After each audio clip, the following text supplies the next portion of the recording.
2 సార్లు ముఖ్యమంత్రి అయ్యారు.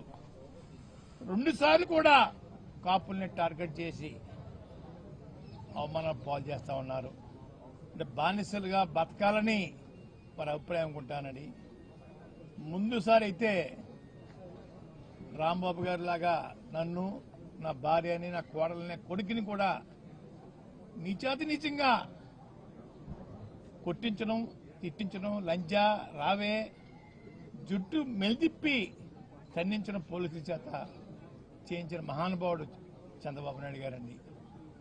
ఈరోజు ఇదే పరిస్థితి రాంబాబు గారు జరిగింది. నేను ముఖ్యమంత్రి గారిని ఒకటి కోరుకుంటున్నాను, అయ్యా ఈరోజు కాకపోతే రేపైనా మాకు జరిగిన అవమానం లాంటిది మీ మేడం గారికి, మీకు, మీ కోడల గారికి, మీ అబ్బాయి గారికి జరిగితే మీ ఫీలింగ్స్ ఎలా ఉంటాయో చెప్పాలని నేను కోరుకుంటా ఉన్నానండి.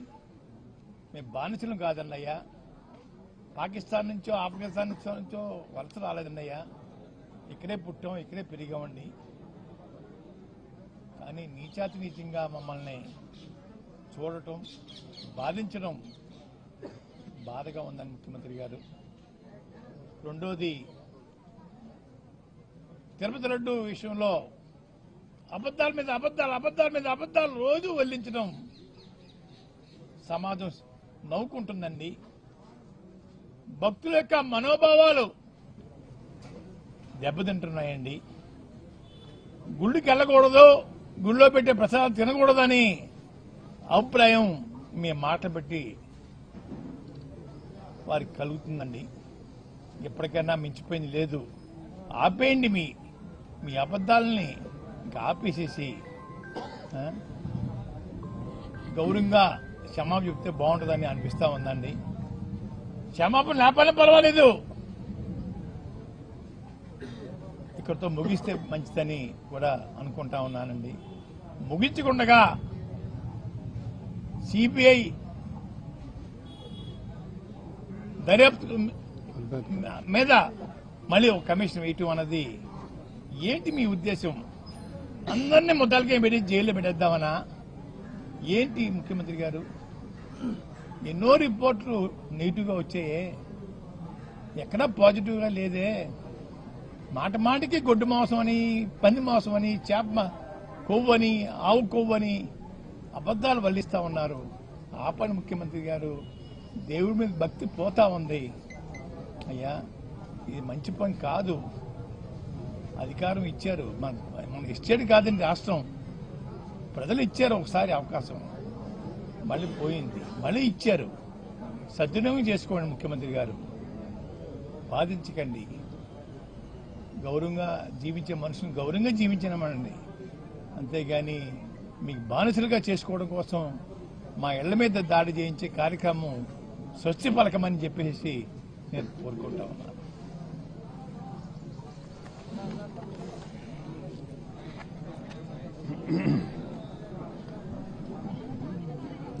ఈరోజు చాలా దురదృష్టకరమైనటువంటి సన్నివేశం.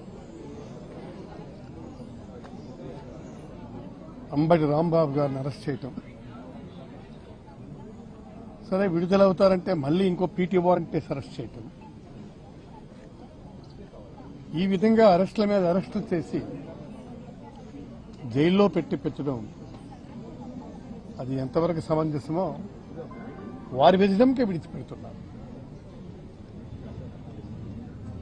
నేను చాలా స్పష్టంగా చెప్పదలుచుకున్నాను, ఈ విధమైనటువంటి అరెస్టులు మీరు ఈ రాష్ట్రంలో చేస్తే భయపడిపోయి ఏదో చేస్తారనుకుంటే అది చాలా పొరపాటు. మీరేం చేశారు? అంబటి రాంబాబుని అరెస్ట్ చేశారు, తర్వాత మన జోగి రమేష్ని అరెస్ట్ చేశారు, తర్వాత మన మిథున్ రెడ్డిని అరెస్ట్ చేశారు, చెవిరెడ్డి భాస్కర్ రెడ్డిని అరెస్ట్ చేశారు. మరి అరెస్టే చేయలేదు కానీ మహిళ అయినటువంటి విడుదల రజనీ గారిని మీరు ఇష్టం వచ్చినట్టుగా పిన్నెల రామకృష్ణారెడ్డి గారిని అరెస్ట్ చేశారు. తర్వాత మన ఎవరిది దమ్మనాయుడిని అరెస్ట్ చేశారు. ఈ విధంగా అరెస్టుల మీద అరెస్టులు చేసుకుంటూ వెళ్తున్నారు. ఈ అరెస్టుల వల్ల ఏంటవుతుంది? బెదిరిపోయి ఏదో చేస్తామనుకుంటున్నారా? కాదు. దీనివల్ల రాటుదేలినితనం వస్తుంది. మీరు ఏం చేస్తారన్నా రేపు ఉదయం రా కమాన్ అంటాం. దీనికి పర్ఫెక్షన్ వచ్చింది. అర్థం కాలేదా? రాష్ట్రంలో ప్రభుత్వం ఇచ్చింది దేనికోసం? మిమ్మల్ని పాలించమని. పాలించమంటే ఏ విధంగా పాలించమని? ఈ విధంగా.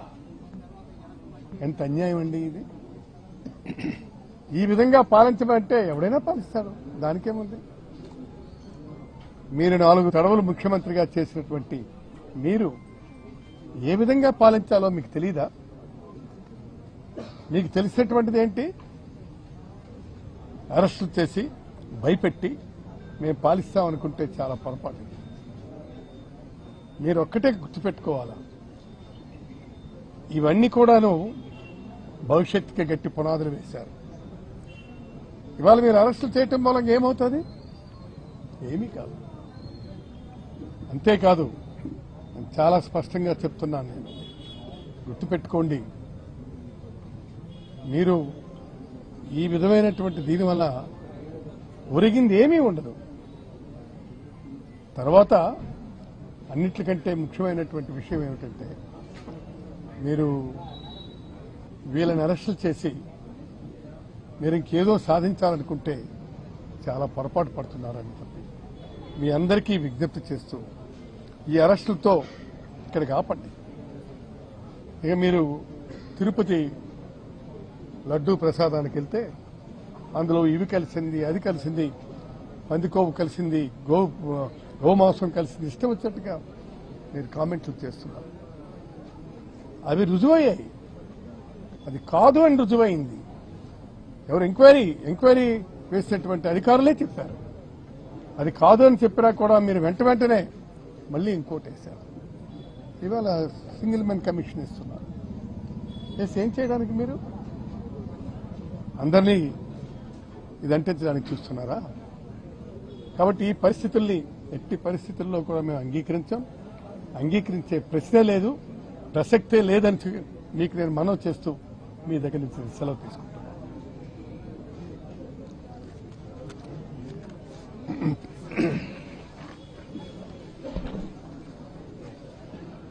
అంబటి రాంబాబు గారి యొక్క ఇంటిపై దాడి, ఆయన మీద 7 గంటలు శైర్య విహారం చేసి ఆయన అంతం చేయాలనే ఆలోచనతో ప్రభుత్వం చేసినటువంటి కుట్రకి